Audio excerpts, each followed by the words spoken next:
Abra sua Bíblia comigo, neste momento, nossa edificação, em Atos, capítulo 3 de Atos, capítulo 3, a partir do versículo 11. A partir do versículo 11. Nós conhecemos já bastante esta porção, principalmente anterior. O pastor Paulo pregou na última semana, ok? Quando Pedro e João foram um templo para orar, e lá eles encontraram um aleijado na porta do templo pedindo esmola. E ali há uma cura, há algo milagroso, e aquilo desperta toda uma multidão. Então diz o texto da palavra do Senhor: apegando-se a ele, ou pegando-se ele a Pedro e João, ele quem? Este homem que foi curado, tomou o povo, todo o povo correu atônito para junto deles no pórtico chamado de Salomão. À vista disto, Pedro se dirigiu ao povo dizendo: Israelitas, por que vos maravilhais disto? Ou por que fitais os olhos em nós, como se pelo nosso próprio poder ou piedade o tivéssemos feito andar? O Deus de Abraão, de Isaque e de Jacó, o Deus dos nossos pais, glorificou o seu servo Jesus, a quem vós traístes e negastes perante Pilatos, quando este havia decidido soltá-lo. Vós, porém, negastes o santo e o justo, e pedis que vos concedesse um homicida. Dissarte, mataste o autor da vida, a quem Deus ressuscitou dentre os mortos, de que nós somos testemunhas. Pela fé em o nome de Jesus, é que esse mesmo nome fortaleceu a este homem que agora vedes e reconheceis. Sim, a fé que vem por meio de Jesus deu a este saúde perfeita na presença de todos vós. E agora, irmãos, eu sei que o fizestes por ignorância, como também as vossas autoridades. Mas Deus assim cumpriu o que dantes anunciara por boca de todos os profetas, que o seu Cristo havia de padecer. Arrependei-vos, pois, e convertei-vos para serem cancelados os vossos pecados, a fim de que da presença do Senhor venham tempos de refrigério e que envie ele, o Cristo, que já vos foi designado, Jesus, ao qual é necessário que o céu receba até os tempos da restauração de todas as coisas, de que Deus falou por boca dos seus santos profetas desde a antiguidade. Disse, na verdade, Moisés, o Senhor Deus vos suscitará entre vossos irmãos um profeta semelhante a mim. A ele ouvireis em tudo quanto vos disser. Acontecerá que toda alma que não ouvir a esse profeta será exterminada do meio. E todos os profetas, a começar com Samuel, assim como todos quantos depois falaram, também anunciaram esses dias. Vós sois os filhos dos profetas e da aliança que Deus estabeleceu com vossos pais, dizendo a Abraão, na tua descendência serão abençoadas todas as nações da terra. Tendo Deus ressuscitado o seu servo, enviou primeiramente a vós outros para vos abençoar, no sentido de que cada um se aparte de suas perversidades. Amados, este é o segundo sermão que Pedro ministra cheio do Espírito Santo. É a segunda oportunidade. O primeiro, 3.000 pessoas renderam-se a Cristo Jesus. Houve um batismo em massa, um grande número de pessoas, gente vindo de todas as regiões. Podemos dizer que o vírus do Evangelho, o bom vírus do Evangelho, se espalhou, porque muitas pessoas, vindo de diversos lugares do mundo, estavam em Jerusalém naqueles dias e receberam o Evangelho, produzindo um número gigantesco de convertidos entre o povo e dando início à igreja, que passou agora a viver de maneira impactante na sociedade, a fazer a diferença. Conforme nós já meditamos lá em Atos, no capítulo 2, verso 42 ao 47, que fala como essa igreja vivia de maneira dinâmica, viva, o Evangelho, perseverando na doutrina dos apóstolos, na comunhão, nas orações. Diz que era uma igreja que adorava o Senhor, que louvava o Senhor, que tinha uma boa doutrina, que tinha bom comportamento, que produzia empatia no meio do povo. A sociedade, ela se sentia bem com a igreja era relevante, ela era importante, como nós devemos ser nesses dias. Eu sei que nós estamos aí aquartelados nas nossas casas, mas na medida do possível precisamos ser úteis a essa sociedade, que é uma sociedade morta e que precisa muito da graça de Deus e da presença relevante da igreja. E agora Pedro, dentro dos hábitos adquiridos pelos apóstolos, de ir ao templo para orar, diz que ele e João estão indo ao templo e eles têm um encontro com um paralítico na entrada do templo. E aquele homem, então, está pedindo uma esmola. E os apóstolos viram para ele e disseram, olha, nós não temos nem prata nem ouro, mas aquilo que nós temos, nós te damos. Levanta-te e anda. Em nome de Jesus. Disse aquele homem de um salto se pôs de pé, entrou glorificando a Deus, louvando ao Senhor e bendizendo o nome do Senhor. E aquilo foi um testemunho para a grande multidão. A multidão agora se ajunta, dentre eles sacerdotes, escribas, líderes religiosos. É uma grande oportunidade de testemunho. Aquele milagre fez afluir a multidão. E essa multidão se junta no lugar chamado Pórtico de Salomão. O Pórtico de Salomão foi um local construído por Salomão, por isso recebe esse nome. Esse pórtico é um local coberto, ok? Onde as pessoas podiam se refugiar do sol ou da chuva. E era um lugar muito apropriado para reuniões no torno do templo. E Pedro se levanta, então, neste lugar, para fazer o nome de Jesus conhecido diante de várias autoridades, diante do povo. Pedro agora não é aquele discípulo recolhido que estava fugindo do seu chamado, e Jesus foi atrás, trouxe ele de volta, restaurou Pedro para ser o líder da escola apostólica e da igreja naquele momento. Pedro agora é um homem corajoso, é um homem ousado, é o segundo sermão que ele prega com muita autoridade. Pedro agora não nega mais a Jesus, pelo contrário, ele confessa Jesus e diante da multidão, diante de líderes, ele não está preocupado se vai perder a cabeça agora, por causa do risco era muito grande, havia o início já de uma celeuma dos líderes para perseguir a igreja. E esse contexto é um contexto onde Pedro testemunha com muita autoridade, com muita unção. Podemos dizer que agora Pedro é um discípulo leal. Isso é Pedro. Pedro é um discípulo leal agora. Não é aquele homem antigo, enérgico demais, que tomava uma decisão e voltava atrás, e dizia que ia andar com Jesus até as últimas consequências e o negou. Não. Pedro é um discípulo leal. Um discípulo como todo discípulo precisa ser. Vamos para o texto, vamos tomar notas do texto. Em primeiro lugar, aí, versículo 12, Pedro, ele repudia qualquer crédito do milagre, não fora pelo poder ou pela santidade dos apóstolos que aquele inválido, aquele homem foi curado, dizendo que é pelo poder de Deus, não foi pela piedade dele, mas pelo poder de Deus, é que aquele homem foi curado. Está aí na tela, você pode acompanhar. Diz o texto, à vista disso, Pedro se dirigiu ao povo, dizendo, israelitas, por que vos maravilhais disso, ou por que ficais os olhos em nós, como se pelo nosso próprio poder ou piedade tivéssemos feito andar. Versículo 13, foi o Deus de Israel, o Deus que dera promessa a seus pais, que realizou o milagre. O homem foi curado porque Deus glorificou o seu servo Jesus, por meio da ressurreição, da sua ascensão. O servo do Senhor, profetizado em Isaías 52, a partir do versículo 13 até o 53, 12, é o mesmo ministrado aqui por Pedro. Jesus só pode ser glorificado, entregue e negado pelos judeus diante de Pilatos, diante de um governador romano. Ele deveria ser moído pelas nossas transgressões. Ali ele foi esquecido do mundo. Ele está relembrando desses fatos aí. Versículo 14, ele vai tratar no texto aí, vós, porém, negastes o santo e o justo. Santo e justo eram títulos usados aqui para descrever o Messias, o ungido de Deus.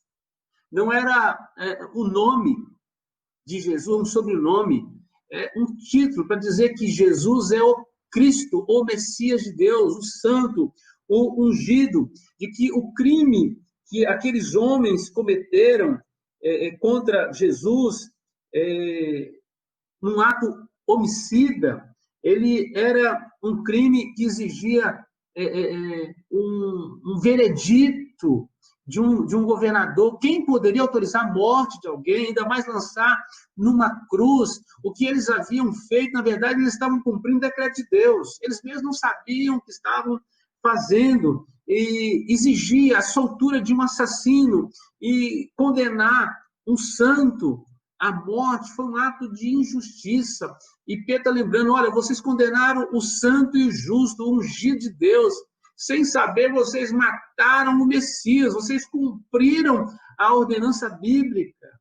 Diz o versículo 15, ainda, seguindo o texto, disseste, mataste o autor da vida, a quem Deus ressuscitou dentre os mortos, de que nós somos testemunhas. Pedro designou Jesus como a fonte, como a origem da vida. Os judeus tentaram destruí-lo, mas Deus inverteu o veredito, diz que ele ressuscitou dentre os mortos.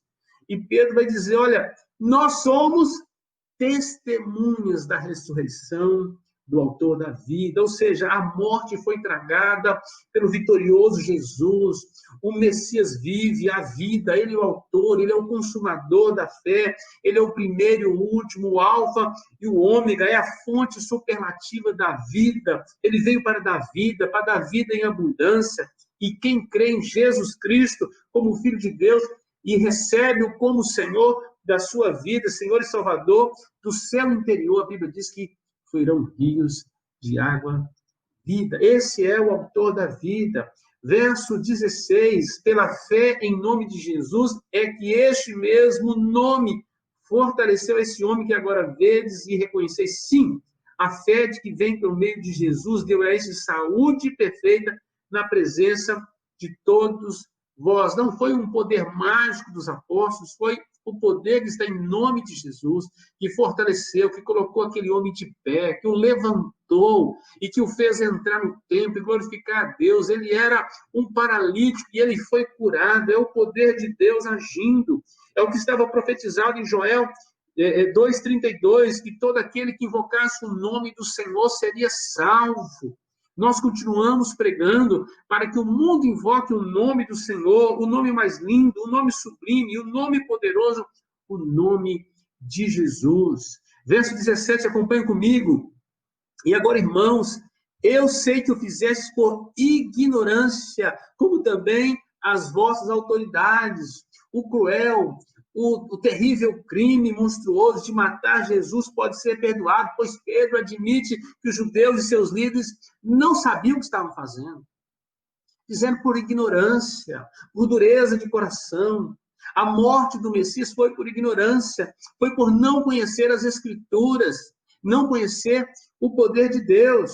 No versículo 18, embora todo o Velho Testamento não fala do Messias como sofredor, em Isaías 53, fala o profeta como o servo sofredor, a saber, Jesus.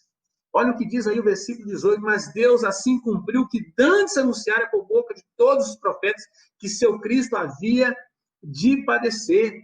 E depois da ressurreição, Jesus mostrou aos discípulos que essas profecias se referiam a ele, a sua paixão, a sua morte. Em Isaías 53:5, ela se cumpre nele, foi transpassado por causa das nossas transgressões e moído por causa das nossas iniquidades. Diz que o castigo que nos traz a paz estava sobre ele. Jesus, o Cristo não como um nome próprio, mas como o título de Messias, ungido de Deus para ser redentor e expiador da aliança. Verso 19, arrependei-vos, pois, e convertei-vos para serem cancelados os vossos pecados. Há necessidade de uma mudança de vida, arrependimento, lágrimas, mudança de coração e mudança de trajetória. Esta é a necessidade do arrependimento. Pedro, de maneira corajosa, destemida e poderosa, desafia o povo, desafia os líderes a se arrependerem dos seus pecados e voltarem para Deus.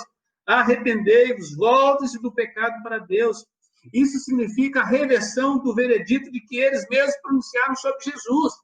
Lá em Mateus 27, 25, Eles pediram que o sangue de Jesus caísse sobre eles, o povo e as autoridades. Foi isso que eles fizeram. Diz o texto: caia sobre nós o seu sangue e sobre os nossos filhos. Mas agora Pedro está dizendo: vocês foram ignorantes. Vocês não tinham conhecimento do que estavam fazendo. Mas agora vocês podem se arrepender. Deus pode perdoar os seus pecados. Vocês pediram uma punição de que o sangue dele caísse sobre vocês. Agora é tempo de arrependimento, é o tempo da oportunidade de confessar Jesus como o Messias de Deus, como o Filho de Deus. Versículo 20 do texto: a fim de que da presença do Senhor venham tempos de refrigério e que envie ele, o Cristo, o Messias, que vos foi designado Jesus. O resultado seria que os seus pecados seriam cancelados e que eles poderiam desfrutar de tempos de refrigérios prometidos nas Escrituras do Antigo Testamento. A conversão da nação de Israel significa voltar-se para o Messias, retornar ao Messias. Mas ele já veio. Pedro está tentando abrir o entendimento de que as Escrituras já se cumpriram em Jesus e de que a porta da graça está escancarada, está aberta. E todo aquele que invocar o nome do Senhor será salvo. Pedro está insistindo para que a nação de Israel, principalmente os seus líderes, possam aceitar a salvação ofertada em Jesus Cristo, nosso Senhor. E é o propósito de Deus providenciar a salvação aos judeus e aos não-judeus também. Paulo, escrevendo aos Romanos, capítulo 11, verso 26, diz o seguinte: e assim todo Israel será salvo, como está escrito: virá de Sião um libertador, e ele apartará de Jacó as suas impiedades. Então, era o propósito de Deus a salvação do judeu, do gentio e de todo aquele que crê. Verso 21, o qual é necessário que o céu receba até os tempos da restauração de todas as coisas, de que Deus falou por boca dos seus santos profetas desde a antiguidade. A morte, a ressurreição, a ascensão de Jesus não é o fim da sua obra redentora, é o início. É o início, é o tempo da pregação agora, de que nós podemos ser justificados pela graça de Jesus, que nós podemos ser santificados pelo Santo Espírito de Deus e que nós podemos ser glorificados em Cristo Jesus. Este é o tempo da graça sendo instalado. Mas há algo maior, a glória que está por vir. Ele está falando de algo futuro, de algo que nós aguardamos, algo que nem olhos viram, nem ouvidos ouviram, nem jamais penetrou no coração humano, que Deus tem preparado para nós. Ele deve vir novamente sobre nós. O Senhor Jesus voltará para estabelecer uma nova ordem, uma ordem livre do mal e do pecado. E esta restauração vai incluir todas as coisas, inclusive a natureza. Lá em Romanos capítulo 8, verso 18 a 23, fala que Deus vai restaurar todas as coisas. Diz que a criação geme e suporta a angústia até agora, aguardando a restauração de todas as coisas. Nós também aguardamos esse tempo onde toda a sociedade humana será aperfeiçoada, quando a vontade de Deus for feita na terra como ela é feita no céu. Nós aguardamos esses dias, é a glorificação, é o encontro da noiva e o noivo, é a consumação de todas as coisas. Aguardamos novos céus e nova terra. Temos essa esperança em Cristo Jesus.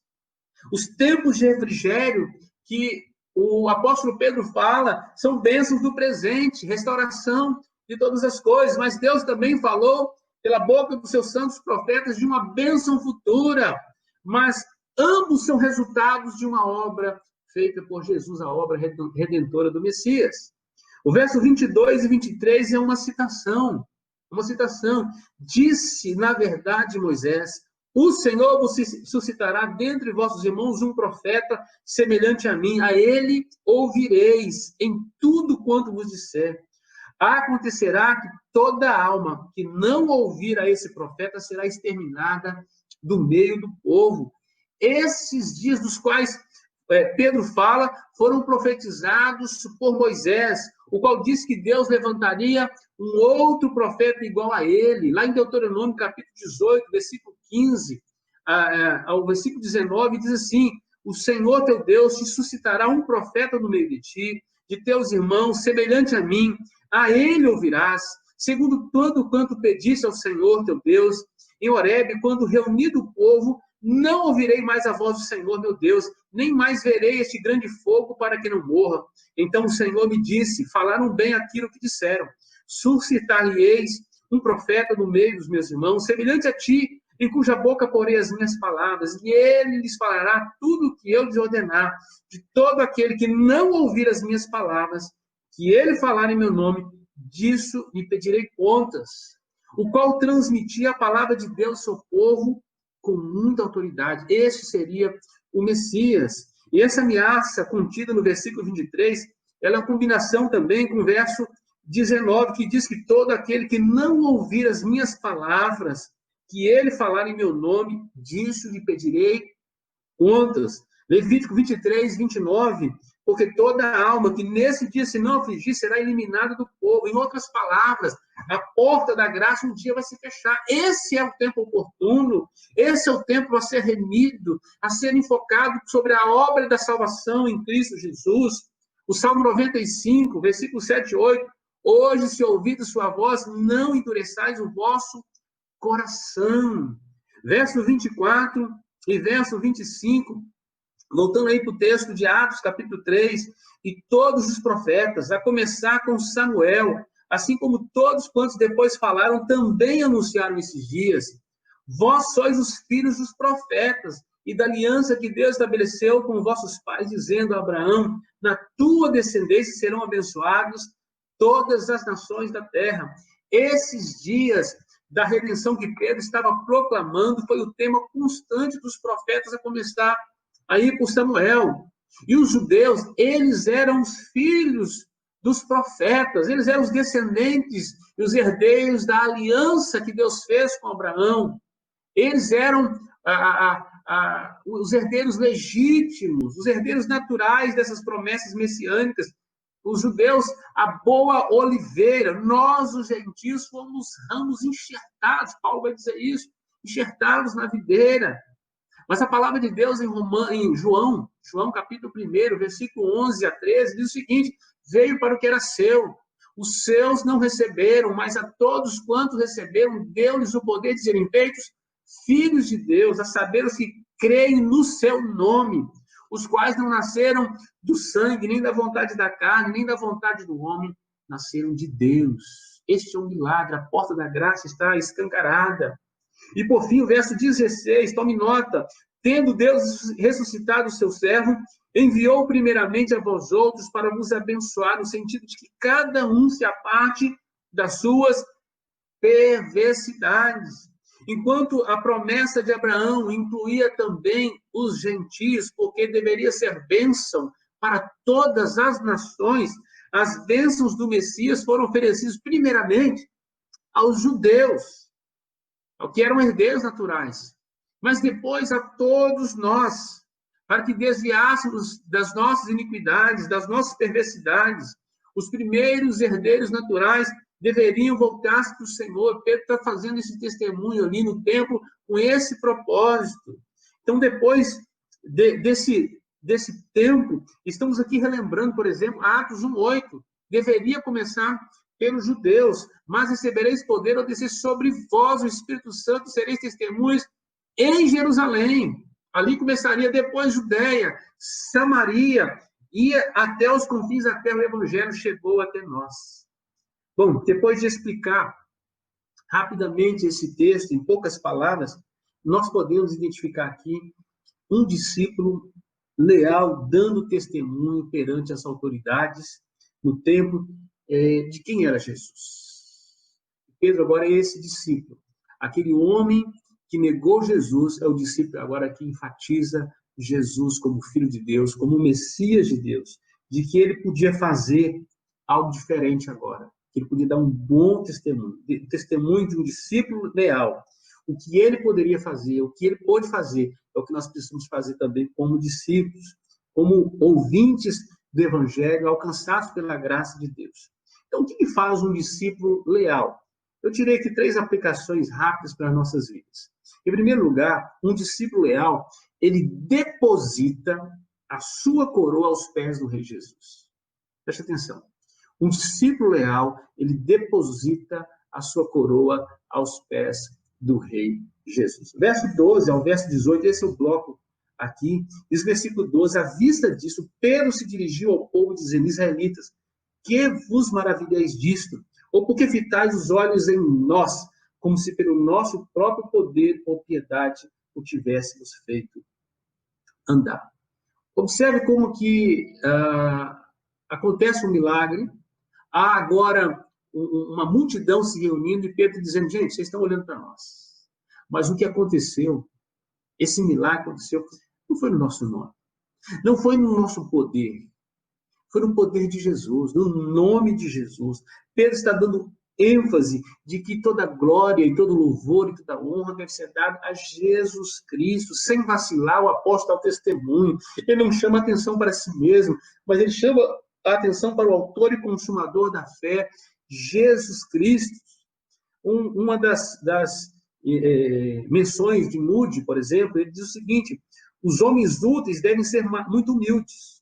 Nosso nome não deve ser glorificado, e sim do Senhor. Toda coroa deve ser colocada aos pés de Cristo. Ele é o Rei. Haverá um dia que todo joelho se dobrará e toda língua confessará que Jesus Cristo é o Senhor, para a glória de Deus Pai. Então, o apóstolo está mostrando aos judeus a enormidade dos seus delitos. Nós somos homens pecadores. Nós somos homens que aborrecemos. Mas nós somos homens dependentes de Deus, é por isso que ele está agindo. Com toda certeza, aqueles que desprezam, aqueles que rejeitam, aqueles que negam a Cristo, fazem por ignorância. E isso não será apresentado como culpa, ou como desculpa diante de Deus. Mas agora, a porta da graça está sendo ofertada, e Pedro está dizendo, olha, não foi por nós, é pela graça que nós somos salvos. Nós estamos depositando as nossas coroas aos pés de Jesus. Ele que operou esse milagre. Vocês precisam olhar agora para Jesus. Amados, nesses últimos dias, nós temos visto muitos pregadores por aí que chamam muita atenção. Eles são pessoas empoderadas. Acham que as coisas estão acontecendo por causa deles, que são a cereja do bolo. Na verdade, nós somos totalmente dependentes de Deus. Nós somos um pecador. Tudo que Deus tem operado através das nossas vidas é porque Ele é muito misericordioso. Deus te usa por graça, por misericórdia. Quem somos nós? Quem somos nós? Somos apenas instrumentos na mão do Senhor. E o dever desse instrumento é ser limpo, ser um canal limpo a ser usado pelo Senhor. Então, se Deus tem respondido suas orações, é por sua misericórdia e graça. Se Ele tem usado você com seus dons e talentos, é por misericórdia e graça. Entenda isso, dependa de Deus. Dependa de Deus. Creia que Ele pode fazer coisas infinitamente maiores. Ele pode te usar de uma maneira singular, mas descanse nas mãos do Senhor. Diminua para que Ele possa crescer. Deposite as suas coroas aos pés de Jesus. Em segundo lugar, um discípulo leal. Em segundo lugar, o discípulo leal proclama com autoridade a mensagem, chamando pecadores à convicção de seus pecados, abrindo-lhes a porta da graça. Proclama com autoridade a mensagem, chamando pecadores à convicção dos seus pecados, abrindo-lhes a porta da graça. Do verso 19 ao versículo 21, Pedro está chamando o povo ao arrependimento. E Pedro, ele não dá uma sugestão, ele não fala que ele acha. Na verdade, Pedro, ele confronta o pecado. Ele confronta, ele diz assim, arrependei-vos, pois, e convertei-vos para serem cancelados os vossos pecados. Da presença do Senhor pode vir tempo de refrigério. Não somente agora, mas como tempo de restauração total no futuro. Pedro está pregando agora com autoridade. Pedro não nega a Jesus, ele não se esconde. Pedro confronta o pecado, ele confronta os pecadores ao arrependimento. Amados, muitas vezes nós estamos fazendo vista grossa ao que está acontecendo. A nossa nação, por muitos anos, tem se prostituído com outros deuses. Há muito pecado. Há pecado dentro da igreja, há pecado na nossa sociedade, e nós vamos nos conformando com este século. Mas nós somos chamados para exatamente confundir esse século, confundir as coisas absurdas desse século, para confrontar. Por isso nós precisamos ser um povo santo ao Deus santo e pregar com autoridade, pregar contra o pecado, pregar sobre arrependimento, pregar sobre o inferno, de que aquele que não se render ao Senhor será punido eternamente, que a porta da graça está aberta agora, ofertar a graça, falar da doença e falar do remédio que é Jesus. Então nós precisamos confrontar o pecado. Pedro não se furta da sua autoridade, não se furta do seu privilégio de ser um comunicador da mensagem de maneira leal e fiel. Um discípulo leal, ele confronta os pecadores ao arrependimento. Nós não estamos aqui, meus amados irmãos, para fazer amigos apenas desse reino, mas fazer o nosso amigo conhecido, de que um dia ele vai tomar conta de todas as coisas. E tudo aquilo que o homem fizer, isso ele vai prestar contas. Então, nós estamos aqui também para responsabilizar o mundo. Primeiro, santificando as nossas vidas. Segundo, ser um instrumento de confrontação. Esta semana é uma semana que nós vamos tratar profundamente o arrependimento. Que cada devocional que você fizer, que você possa lembrar-se que você, primariamente, é o alvo da misericórdia e da graça de Deus. Converta-se, volte-se para o Senhor. Mude seus hábitos pecaminosos. Restaure a sua vida com Deus. Renove, restaure o altar do Senhor na sua vida e no seu lar, para a glória de Deus. Então, não perca essa oportunidade, porque a porta da graça está aberta. Aqui, Moody vai dizer o seguinte: a absoluta necessidade de arrependimento deve pesar solenemente na consciência de todos aqueles que desejam que seus pecados sejam apagados e que possam ter parte no refrigério que nada pode dar, senão o sentimento do amor perdoador em Cristo Jesus.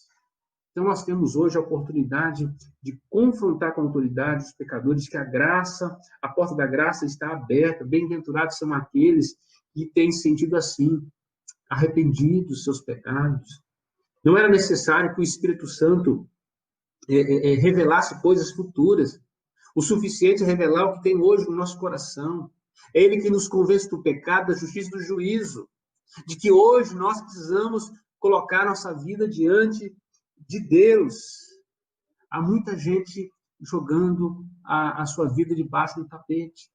Deus está sacudindo o mundo nesses dias, para que haja um clamor, para que haja conversão, para que haja quebrantamento, haja pano de saco e cinza, haja jejum, arrependimento e uma volta ao Senhor. É um tempo, a porta do Evangelho nunca esteve tão aberta.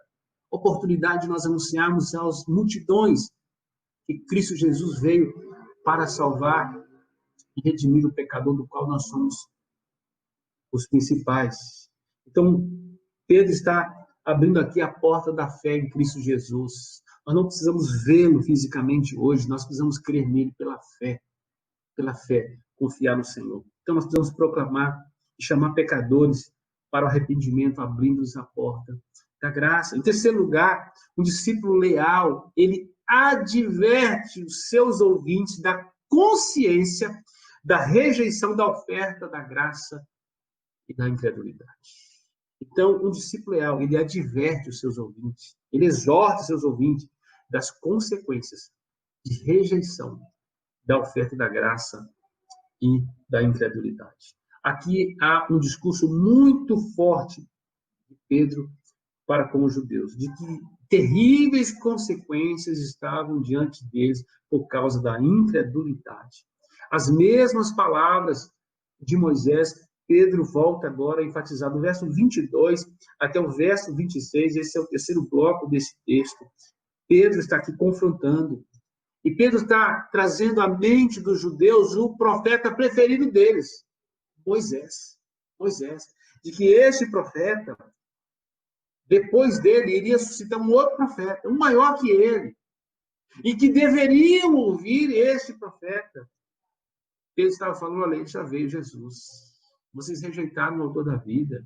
Vocês negaram o Senhor, vocês crucificaram.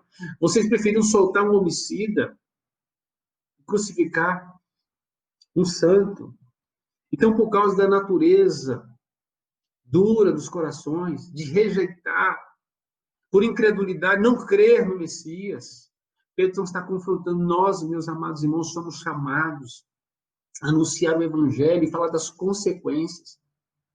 Nós pregamos as rosas, mas nós pregamos os espinhos também. Nós anunciamos que Jesus Cristo, ele veio para dar vida e vida em abundância. Mas nós também pregamos que aquele que não se arrepender dos seus pecados, ele vai queimar no inferno. Ele vai entrar em sofrimento. De que as portas da graça vão se fechar. E que o Senhor Jesus está às portas para voltar, para buscar a sua igreja.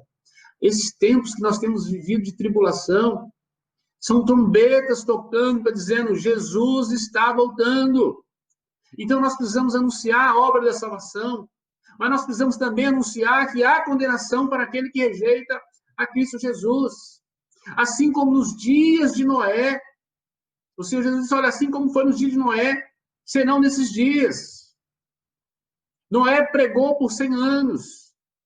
As pessoas não quiseram ouvir a mensagem de Noé, até que a arca se fechou, e diz que o dilúvio levou as pessoas. Houve uma grande mortandade. A humanidade foi dizimada, Deus preservou uma família para mostrar a sua graça, mas ao mesmo tempo mostrar que Ele é um Deus justo e que Ele julgará toda impiedade e todo pecado. Então nós precisamos anunciar, olha, a arca ainda está com as portas abertas. Ainda há tempo de salvação. E a igreja está nesse mundo com um propósito. Se nós estamos aqui, se Jesus não nos buscou ainda, é porque nós temos uma missão de anunciar o evangelho do Senhor Jesus Cristo. Uma citação importante, Matthew Henry diz o seguinte, que ninguém pense que entende ou crê no evangelho se somente busca ser livre do castigo do pecado, mas não espera a felicidade ao ser livre do próprio pecado. Mas nós não temos apenas que entregar nossa vida para não ser condenado. Não temos apenas que nos reconciliar com Deus para não ir para o inferno. Mas nós temos que nos reconciliar com Deus para ficar livre do pecado todos os dias. Todos os dias vencemos o velho homem. Todos os dias declarar guerra ao velho homem que quer nos corromper. Que nós possamos todos os dias voltar para o Senhor de maneira quebrantada, consertar nossa vida. Como o rei Ezequias, que recebeu do Senhor uma oportunidade, Deus falou para o rei o seguinte, põe em ordem a tua casa, porque você vai morrer. Este é o tempo de você voltar para o Senhor. E diz que o rei orou, e Deus teve misericórdia dele. Põe em ordem a tua casa, põe em ordem a tua vida. Pregue nesses dias, dizendo, olha, põe em ordem, você não sabe o que será nos próximos dias, mas este é um tempo de salvação. Se o corpo padecer, a sua alma está livre do inferno. Deus derramou a graça da salvação. Então, o discípulo leal, ele adverte seus ouvintes quanto à rejeição da graça de Deus. E isso Pedro faz com muita autoridade. Eu quero concluir dizendo o seguinte, que ninguém espera ser livre do seu pecado, a não ser que creia em Jesus Cristo, o Filho de Deus. Que se arrependa, que se volte para o Senhor em sabedoria, em justiça, em santidade e em redenção. Concluindo, meus irmãos, o discípulo de Jesus, ele é chamado à lealdade. Se você é um discípulo leal, você precisa entregar um recado do Senhor esses dias. Aproveite a oportunidade que Deus está te dando para falar de Jesus para todos os seus parentes. As pessoas estão em casa agora. Você possa comunicar com muita autoridade. Pregar o evangelho. Por isso, copie versículos. Poste. Grave mensagens.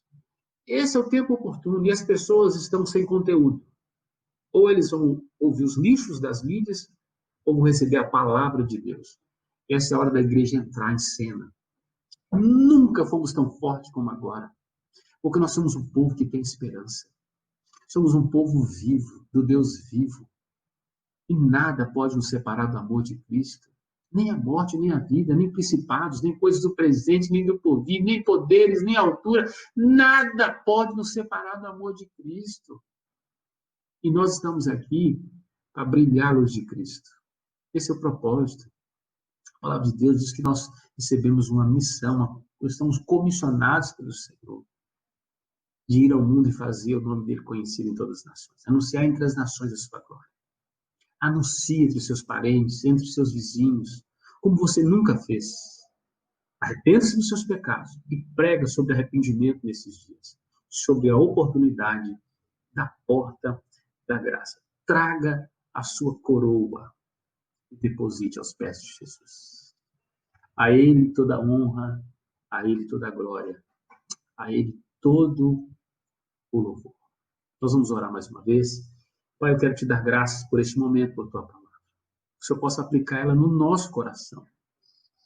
E nos despertar, ó Deus, para, ó Pai, sairmos do nosso comodismo e fazer o nome do Senhor conhecido. Dê autoridade ao teu povo, intrepidez nesses dias, para comunicar o evangelho da graça, a pregar arrependimento, a serem discípulos leais ao Senhor.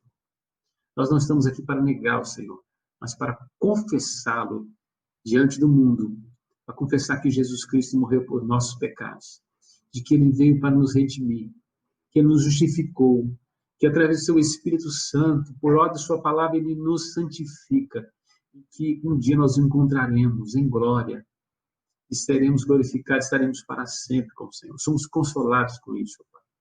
Visita cada lar agora. Deus abençoe cada vida, em nome de Jesus. Amém.